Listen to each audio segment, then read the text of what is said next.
A primeira cena do quarto episódio da série Duelo dos Arcanjos inicia-se com a imagem de dois homens, usando um tom baixo em suas vozes, conversando dentro da prisão. Esses dois homens são o Professor Paul e seu amigo de cela. O amigo de cela do Professor Paul, deixando escapar no tom de sua voz a amargura de sua vida, pergunta ao Professor Paul: será este o nosso fim? Professor Paul, mostrando calma no tom de sua voz, o responde: os sinais indicam que aquele que esperamos está perto de chegar. Seu amigo de cela, deixando escapar cada vez mais a amargura de sua vida no tom de sua voz, o responde dizendo: o único sinal que vejo é um dia atrás do outro e nossa vida cada vez mais difícil. Professor Paul mais uma vez o responde de forma calma, dizendo: nunca nos foi prometido que seria fácil, mas você fala como quem perdeu a fé. Seu amigo então o responde dizendo: quem sabe nunca tive essa coisa que você chama de fé. Acho que me enganei. Mas hoje, antes que ele pudesse terminar o que pretendia dizer em sua última frase, carcereiros batem na grade da prisão com os seus cacetetes. Um deles, trazendo algumas peças de roupas em suas mãos, dirige ao Professor Paul e fala: Professor Paul, hoje é seu dia de sorte. Tome banho, faça a barba, corte o cabelo e troque de roupas, pois o presidente pretende vê-lo. Paul se levanta, olha para seu amigo de cela e fala: você ia me dizer algo, amigo? Você ia... é melhor dizer agora, pois pode ser que não tenhamos outra oportunidade. Eles se olham profundamente um para o outro por um tempo. Depois o amigo de cela do Professor Paul lhe fala: não era nada de importante, amigo. Siga em paz o seu caminho. Paul aproxima um pouco mais de seu amigo, diminui ainda mais o tom de sua voz para não ser ouvido pelos carcereiros e diz bem perto de seu ouvido: parece que seremos interrogados, talvez com as mesmas perguntas e propostas. Seja lá o que te prometerem, amigo, não perca a fé e nem se venda por nada. Não dê nenhuma pista de nenhum dos grupos dos nossos amigos, por qualquer coisa que eles venham lhe oferecer, pois a recompensa que esperamos não será dada por nenhum dos disputadores deste mundo, mas sim por aquele que esperamos. Na sequência, Paul entra na sala do gabinete presidencial, onde está o presidente com os chefes de estado. Por um instante, fica hipnotizado olhando para as imagens projetadas nos telões, muitas delas mostrando os grupos de seus amigos sendo localizados. Diante dos chefes de estados, o interrogatório inicia. O ministro da Defesa é o primeiro a interrogá-lo, dizendo: Professor Paul, sabe que está sendo julgado com o risco de pegar pena de morte por não estar de acordo com o novo Código de Segurança Mundial. Professor Paul, de forma firme, o responde: sei que estou sendo julgado por obedecer à palavra de Deus, mas também sei que em meu país não se executa a pena de morte em nenhum de seus estados. O ministro da Defesa então fala: preciso informá-lo, professor, que o tempo que você ficou vivendo isolado como animais juntamente com seus amigos nas montanhas fez com que você ficasse desatualizado. Em primeiro lugar, sempre tivemos pena de morte em nossa Constituição. Antes que o ministro da Defesa pudesse terminar o que ia dizer, o professor Paul interrompe.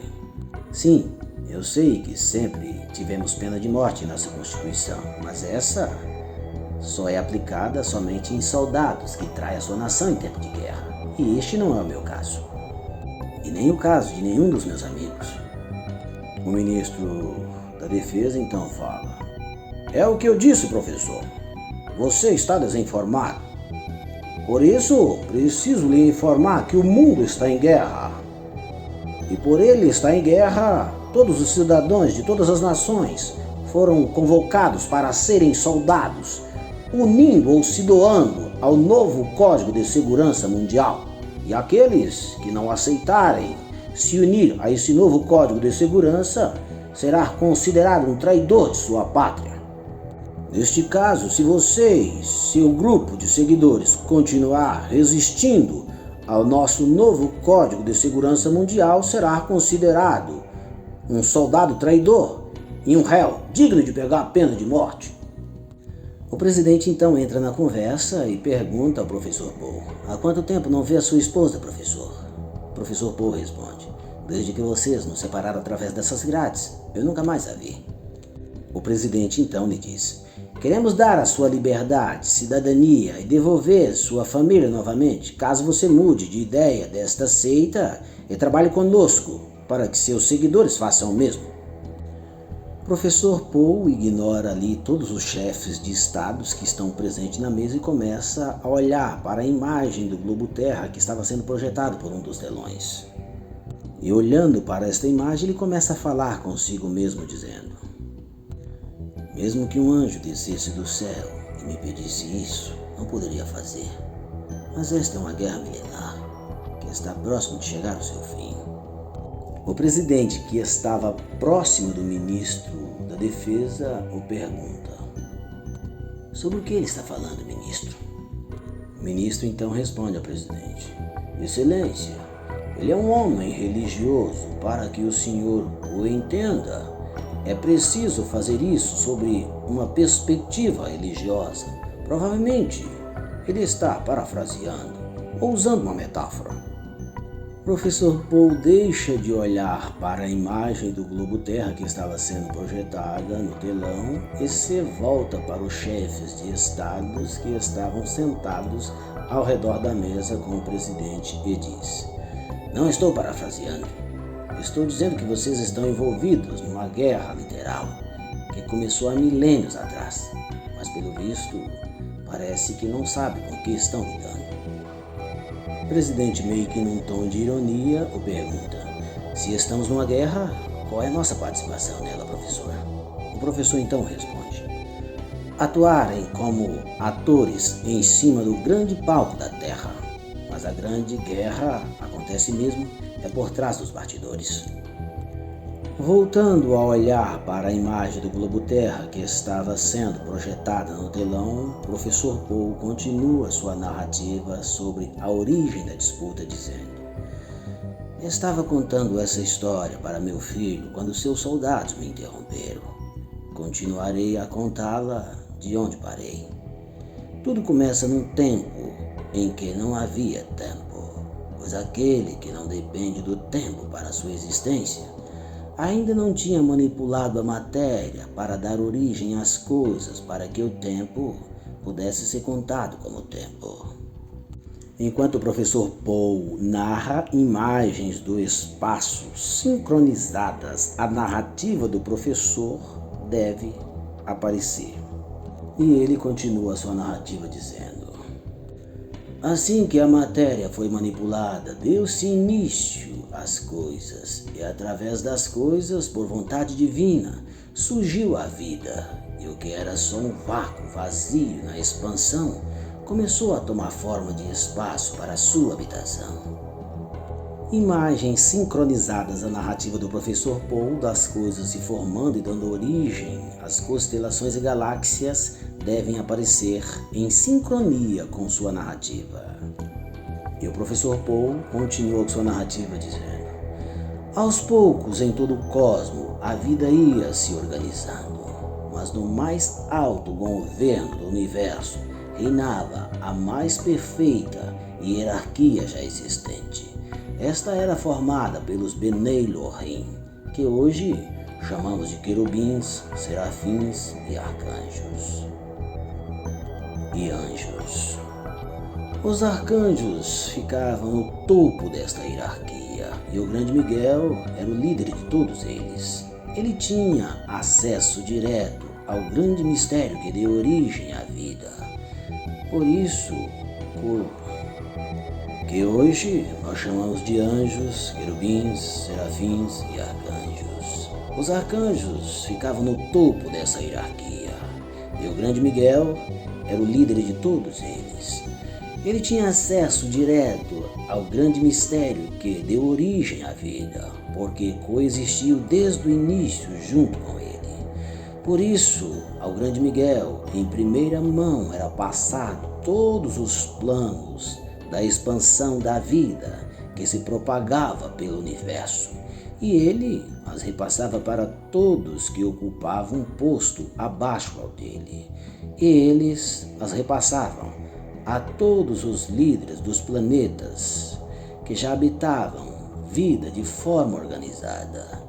No início, este era o trabalho dos filhos de Elohim, ajudar a sua criação a galgar os primeiros passos de sua existência. Imagens sincronizadas à narrativa do professor Paul, do Arcanjo Miguel, repassando as tarefas a toda a hierarquia celeste, deve ser projetada em sincronia com sua narrativa. O professor Paul continua com sua narrativa dizendo: com o passar das eras, ao serem instruídos pelos filhos de Elohim, toda a criação já existente de todos os planetas habitados, despertou-se o interesse por saber mais sobre sua origem e de quem os trouxe à existência.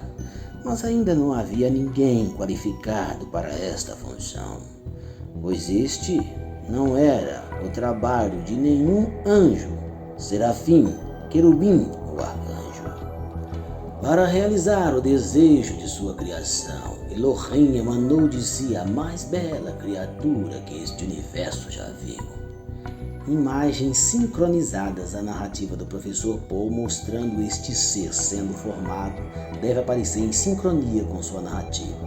O professor Paul continua sua narrativa dizendo: o seu verdadeiro nome nunca foi revelado a nenhum mortal que habitou e que continua habitando o mundo que hoje é nosso planeta. Mas a esta bela criatura foi dada a tarefa de transmitir a luz do conhecimento do seu Criador a todos os mundos que já eram habitados. Imagens sincronizadas à narrativa do professor Paul, mostrando este ser indo a outros mundos, executando sua missão e tomando a forma dos seres que habitavam os planetas que ele visitava. O professor Paul continua com sua narrativa dizendo: assim que recebeu sua primeira missão, começou a executá-la com grande paixão. Neste tempo, nossa atual galáxia era jovem e nosso sistema solar ainda estava em formação. Sempre que a bela criatura passava por aqui, observava o espírito de Elohim sondando a Terra para ver se havia possibilidade de expandir a vida que já existia em outras partes do universo, até nosso planeta, que ainda era escuro e sem nenhuma forma de vida inteligente. Imagens sincronizadas à narrativa do professor Paul, mostrando o sistema solar sendo formado como se fosse num processo de evolução, deve ser mostrado em sincronia com sua narrativa. E ele continua sua narrativa dizendo: a criatura que, além de bela e que carregava em si a essência da inteligência, logo entendeu que seria criado vida no globo escuro e ainda sem forma. A bela criatura não foi criada por Elohim, como foi o restante de sua criação. Por isso, se sentia como se fosse parte do seu Criador, podendo também participar de sua criação. Mas essa não era sua função, algo que só era conferido aos arcanjos. Voltando ao professor Paul, na sala do presidente, diante dos chefes de Estado, ele fala a todos: e aí é que tudo começa. O presidente então pergunta: e aí é que começa o quê, professor? O professor Paul então responde: a grande disputa, que carinhosamente vocês chamam de política. Corte seco e fim do 4º episódio da série Duelo dos Arcanjos.